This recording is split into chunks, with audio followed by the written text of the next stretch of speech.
बार बार हमें छोड़कर जाने की बात क्यों करते हो आदित्य?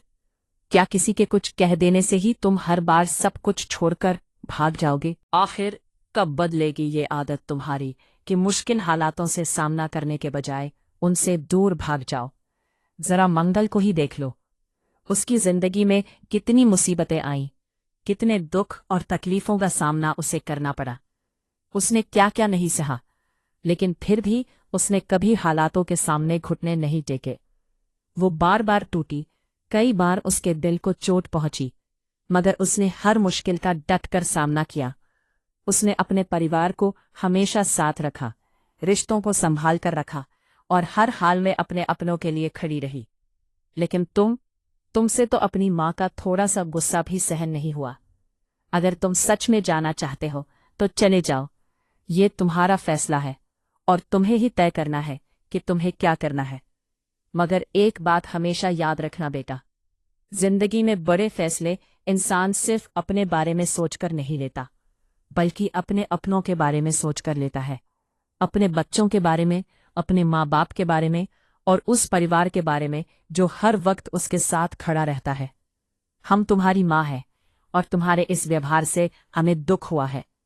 तुम्हारे इस फैसले पर हमें गुस्सा आने का पूरा हक है। अगर चाहे तो तुम्हें डांट भी सकते हैं, 2 थप्पड़ भी मार सकते हैं, क्योंकि हमारा दिल टूटा है आदित्य। हमें यह सोचकर दर्द होता है कि हमारा अपना बेटा ही हमसे दूर जाने की बात कर रहा है। ये सुनकर आदित्य की आंखें नम हो जाती हैं और वो पछतावे से भरकर कहता है, मुझे माफ कर दीजिए अम्मा, मुझसे बहुत बड़ी गलती हो गई। माँ का दिल आखिर माँ का ही होता है। जैसे ही आदित्य ये कहता है, अम्मा की आंखों में भी आंसू आ जाते हैं और वो अपने बेटे को गले लगा लेती हैं। वो कहती हैं, तू हमारा बेटा है बेटा।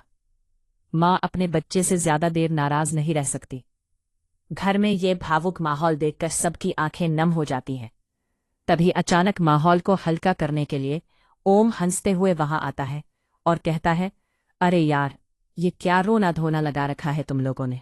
आज होली का दिन है।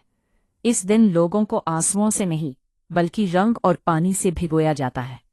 ओम की ये बात सुनकर सबके चेहरों पर हल्की सी मुस्कान आ जाती है। माहौल जो अभी कुछ देर पहले तक भारी और उदास था, अब धीरे धीरे हल्का होने लगता है। परिवार के बीच फिर से अपनापन लौट आता है और सबको एहसास होता है कि चाहे कितनी भी गलतफहमियां क्यों न आ जाए, आखिर में परिवार ही वो जगह है जहां हर टूटे रिश्ते को फिर से जोड़ा जा सकता है।